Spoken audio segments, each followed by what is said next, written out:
excited to hear what this person has to read, because I haven't heard any of their stuff in almost a decade. Emiliano Lebron.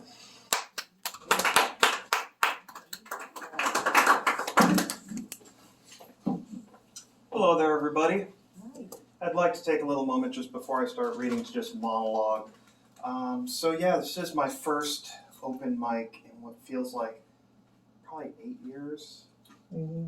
It's been a while. I've not really written much. I actually wrote all of these yesterday because I was excited for this event. I don't know if it's that a muse comes and goes, or if it's in your own mind, that part of creativity that you have slowly, painfully atrophies with a 9-to-5 grind. Now, I've done the respectable thing. I, found a nice little desk job. I do my work, I come home, and sometimes I feel empty. But yesterday, for the first time in years, I felt something stir within me, and here's some of the things that came out. So this first poem is called I'm Not Okay, a 2022 reissue. It's safe to say I'm not okay. I feel like everything that I once held dear is withering and falling away. Seasons have passed, the leaves have fallen and disappeared, just to spring back to life. Another day, another night. The wheel turns and I just stand still. I watch the cycle end and begin, as the sun dies and is buried, only to be reborn again. But I'm not okay. Two become one, and new life springs forth. But I stand planted, unmoving, unyielding, and ask myself, why am I afraid to move? Is it because I fear what lies ahead? What remains unseen? Or because I fear where I stand and losing what's around me? Another day, another night, I don't move. The wheel still turns and everyone passes by, and I don't know what to say, but I am certain of one thing. I'm not okay.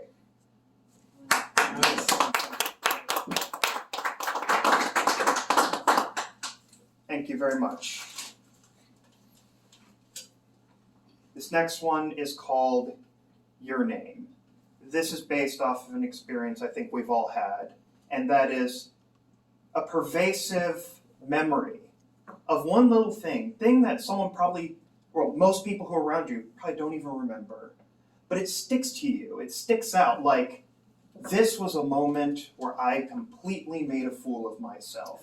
And it is seared in the memory of everyone around me. You probably ask people, hey, do you remember back in, say, March of 2011, that dumb thing I said? And people say, I don't remember what I had for breakfast last week. How am I going to remember March of 2011?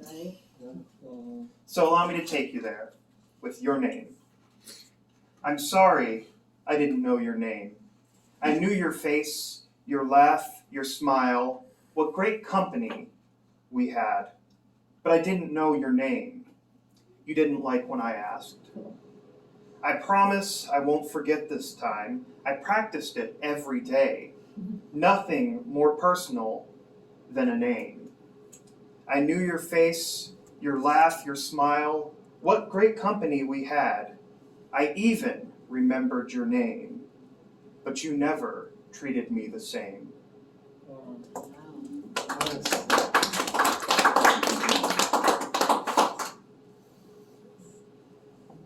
I know this is all seeming a little sad. Usually I'm more jovial, but again, this is 8 years of just nothing, of a dry wellspring, and I'm just trying to maybe re-stoke the fire, relight the candle with what little bit of wick is left. You've done good so far. I mean, we've just had several years of national trauma. I think we can all allow ourselves to get it out a little. Yeah, exactly. Right. Yeah. This next one is called Who You Were. I knew who you were. You were always there. I knew you'd be there every day, and I was so happy to see you. Then one day, you weren't there anymore. I knew you needed to leave. I didn't want to hold you back, but I was scared to lose you for who you were then. I remember when I saw you last, you had changed, familiar, yet strange. It feels like I stayed the same, so small, with you so tall. I remember who you were, but do you remember me? Do you still think about me? Or did I die when it was time for you to leave? I knew who you were, but that's not who you are now. I wanted to hold on to you, to who you were, because that's who I knew best. But you grew, and I stayed so small. I miss who you were, but everyone changes. And I'm foolish to think I can always stay the same.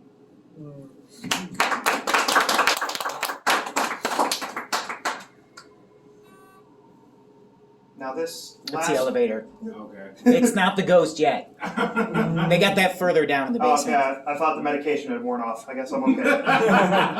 Welcome. Yes. Find a welcome. seat wherever you want. There is an open mic sign up right here if you wish to participate. Thank you. One of our talented performers has some more works.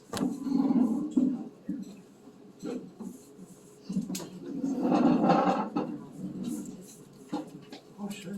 Alrighty. This last one is about something that actually happened to me in one of my many failed relationships. Hey. This is called, I know, hey! Welcome to the club. Single at 30 Club. Where are you at, everybody? I'm 39. This is called A Sinner's Prayer. I prayed the most sincere in the most selfish of ways. I know what I had done is wrong. The burden sits heavy on my soul. 2 lines that seem to condemn me with big red letters that read PREGNANT. Pregnant. Oh no. Oh, yeah. Please, if I may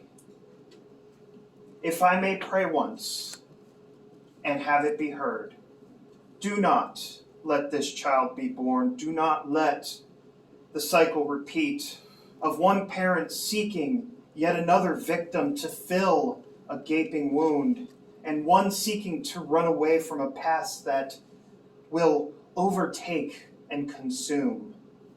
Was it coincidence? A stroke of luck in an otherwise unlucky existence? Or a morsel of mercy plucked from the table to feed the dog that I am from an unseen hand?